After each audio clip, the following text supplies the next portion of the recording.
Hay jugadores que entrenan duro. Y luego estaba Kobe Bryant. Porque para Kobe, el talento nunca fue suficiente. Ni los campeonatos, ni los MVP, ni siquiera ser una superestrella mundial. Él quería algo distinto. Quería dominar. Y lo más inquietante es que estaba dispuesto a hacer lo que fuera para conseguirlo. Entonces la pregunta no es por qué Kobe fue grande. La pregunta es, ¿cómo alguien desarrolla una mentalidad tan extrema que termina cambiando el deporte para siempre?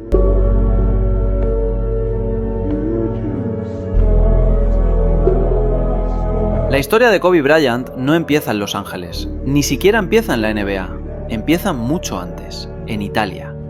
Porque mientras otros futuros jugadores crecían obsesionados con el espectáculo de la NBA, Kobe crecía lejos de todo eso. Su padre, Joe Bryant, jugaba profesionalmente en Europa, y eso cambió completamente la forma en que Kobe veía el baloncesto. No era entretenimiento, era trabajo, disciplina, rutina. Desde niño, Kobe vivió rodeado de profesionales, de entrenamientos, de exigencia constante, y eso creó algo muy particular. Una mentalidad donde mejorar no era opcional, era obligatorio. Pero había otro detalle importante. Kobe se sentía diferente. En Italia era el americano. Cuando volvió a Estados Unidos, era el chico raro que venía de Italia. Y eso lo aisló. Muchos compañeros han contado lo mismo. Kobe no conectaba fácilmente con los demás. Y esa soledad terminó alimentando algo enorme: la obsesión consigo mismo. Desde adolescente, Kobe ya mostraba señales de algo fuera de lo normal. No solo quería ganar, quería destruir mentalmente al rival. Quería demostrar superioridad absoluta. En el instituto de Lower Merion High School, su nivel empieza a llamar la atención nacional. Promedia más de 30 puntos por partido, lleva a su escuela a títulos históricos y, sobre todo, desarrolla una confianza absurda. Pero no era arrogancia vacía, era preparación. Mientras otros jugadores descansaban, él entrenaba. Horas, miles de tiros, rutinas repetidas hasta el agotamiento. Y ahí nace algo clave. Kobe empieza a asociar el trabajo con el control. Si entrenaba más, sentía que nadie podía alcanzarlo. Y esa idea se convirtió en el centro de toda su vida. Draft de la NBA. Kobe llega directamente desde el instituto, algo que todavía era raro en esa época. Y desde el principio ya se percibe algo distinto. No habla como un rookie, no actúa como uno. Habla como alguien convencido de que va a ser una leyenda. Los Los Angeles Lakers lo adquieren tras el draft, y ahí comienza la construcción del mito. Pero los inicios no son fáciles, porque el talento está, pero también la impaciencia. Kobe quiere demostrarlo todo demasiado rápido, y eso explota en los playoffs de 1997. Airballs consecutivos contra los Utah Jazz, fracaso nacional televisado, humillación. Muchos jóvenes habrían perdido confianza. Kobe hizo lo contrario, se obsesionó aún más, porque para él, el fracaso no era una señal de parar, era una invitación a trabajar más, y eso es fundamental para entenderlo. A finales de los 90 y principios de los 2000, Kobe evoluciona a una velocidad brutal, atletismo explosivo, juego de pies élite, capacidad anotadora obsesiva, pero lo más importante, mentalidad competitiva enfermiza. Y sí, enfermiza es la palabra correcta, porque compañeros y entrenadores cuentan historias absurdas. Entrenamientos a las 4 de la mañana, sesiones dobles, triple sesión en verano, miles de tiros diarios. Y lo hacía con una idea fija: si trabajo más que tú, mentalmente ya te he derrotado. Ahí nace oficialmente lo que años después el mundo llamaría Mamba Mentality. Pero en ese momento todavía no tenía nombre. Solo era Kobe siendo Kobe. La llegada del dominio con Shaquille O'Neal cambia todo. Los Lakers ganan, three-peat, 3 campeonatos consecutivos. Pero incluso en el éxito, Kobe está en guerra constante. Porque no le basta con ganar, quiere ser el responsable. Quiere ser el mejor jugador del equipo. Y eso genera tensión. Con Shaq, con entrenadores, con compañeros. Porque Kobe no entendía algo. No todos estaban dispuestos a vivir como él. Y eso lo frustraba profundamente. Hay historias famosas de compañeros agotados física y mentalmente por sus entrenamientos, porque Kobe no aceptaba límites, ni en sí mismo, ni en otros. Y ahí aparece una de las partes más complejas de su mentalidad, la obsesión que lo hacía grande, también podía destruir relaciones. Finales perdidas, salida de Shaq, críticas constantes, y por primera vez, Kobe queda completamente solo como líder. Y ahí ocurre algo fascinante. En vez de bajar, sube aún más. Empieza la versión más individualista de Kobe Bryant, la más agresiva, la más obsesiva. Temporadas de anotación absurda. 35 puntos por partido en 2006, 81 puntos contra los Toronto Raptors. Una cifra que parece inventada. Pero detrás del espectáculo había algo más profundo. Rabia. Necesidad constante de demostrar. Porque Kobe vivía permanentemente con una sensación.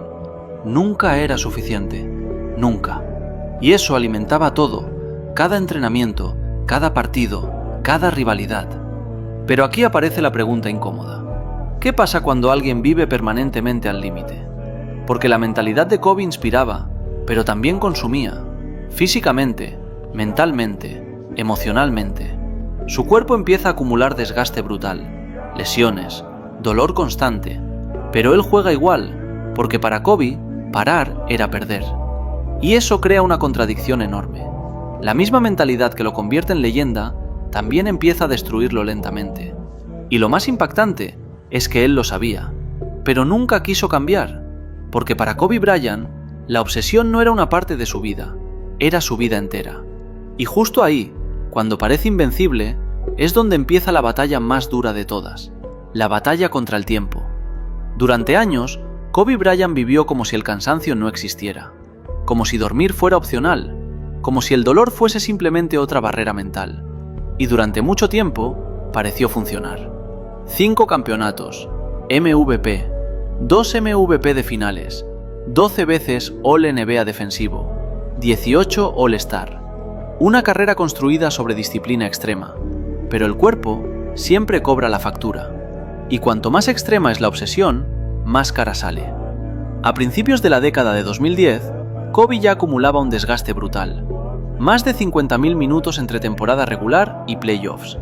Temporadas completas jugando lesionado, dedos rotos, tobillo, rodilla. Pero seguía jugando, porque para él, descansar era una derrota mental. Y entonces llega 2013, la temporada que resume toda su carrera. Los Los Angeles Lakers están al borde del desastre. Un equipo construido para competir que no funciona. Lesiones, problemas internos, y Kobe, ya con más de 34 años, decide cargar con todo. Otra vez, partidos de 40 minutos, secuencias agotadoras, actuaciones heroicas noche tras noche. Y por un momento, parece imposible. Parece que está desafiando el tiempo. Hasta que ocurre. Abril de 2013, contra los Golden State Warriors. Aquiles roto. Y la escena es casi simbólica. Kobe cae, se levanta, camina y lanza los tiros libres. Porque incluso roto, su mente seguía funcionando igual. Y ahí está la esencia completa de Kobe Bryant. El problema es que el cuerpo ya no podía seguirlo. Después del Aquiles, algo cambia para siempre. No solo físicamente, también emocionalmente. Porque por primera vez, Kobe entiende que no puede controlar todo. Y eso era nuevo para él. El regreso ocurre, pero ya no es el mismo jugador. Sigue teniendo técnica, sigue teniendo inteligencia, pero la explosividad desaparece. Y para alguien que había vivido al límite físico y mental, eso era devastador. Las siguientes temporadas se convierten en una lucha constante. Más lesiones, rodilla, hombro y sobre todo, frustración. Porque la mente seguía viendo al Kobe dominante, pero el cuerpo ya no respondía igual. Y eso genera una imagen durísima, la de una leyenda intentando perseguir una versión de sí mismo que ya no existe. Mientras tanto, los Lakers también caen. El equipo deja de competir, se acaba una era, y por primera vez en muchísimo tiempo, Kobe juega sin aspiraciones reales de título. Algo impensable años antes. Pero incluso ahí, la narrativa nunca desaparece. Porque Kobe había trascendido el baloncesto. Ya no era solo un jugador, era una idea. La Mamba Mentality se convirtió en una frase motivacional, casi en un producto cultural. Pero muchas veces se simplifica demasiado, porque no era solo trabajar duro, era algo mucho más extremo, mucho más complejo. Kobe no entrenaba más porque quisiera impresionar, lo hacía porque tenía miedo. Miedo a no estar preparado, miedo a perder, miedo a que alguien trabajara más que él. Y eso cambia completamente la perspectiva. Su obsesión no nacía únicamente de la ambición, también nacía de la inseguridad competitiva.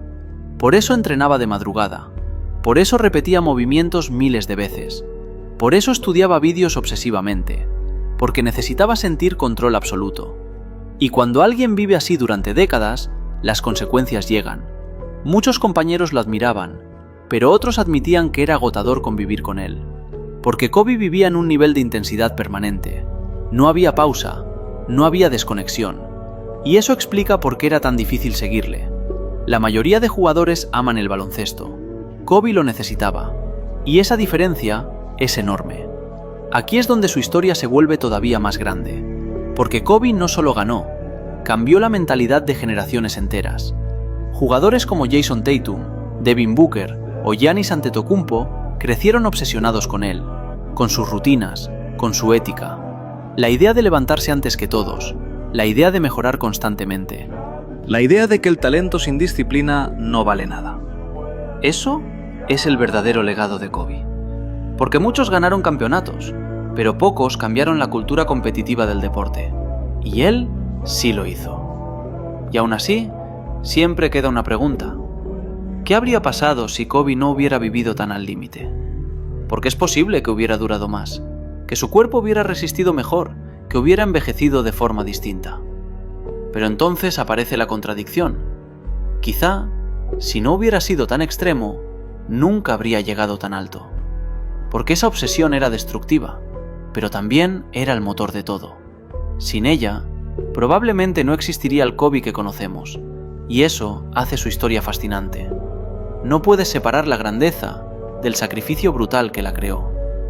Tras retirarse en 2016 con aquel legendario partido de 60 puntos, Kobe parecía entrar en una nueva etapa. Más tranquilo, más reflexivo, empresario, contador de historias. Incluso gana un Oscar por Dear Basketball. Parecía que finalmente estaba aprendiendo a vivir fuera de la obsesión competitiva. Y eso hacía todo aún más interesante. Porque por primera vez, el mundo veía una versión distinta de Kobe Bryant. Más humana, más cercana. Hasta que llega 2020, y el impacto es global. Porque su muerte no solo sacudió a la NBA, sacudió al deporte entero.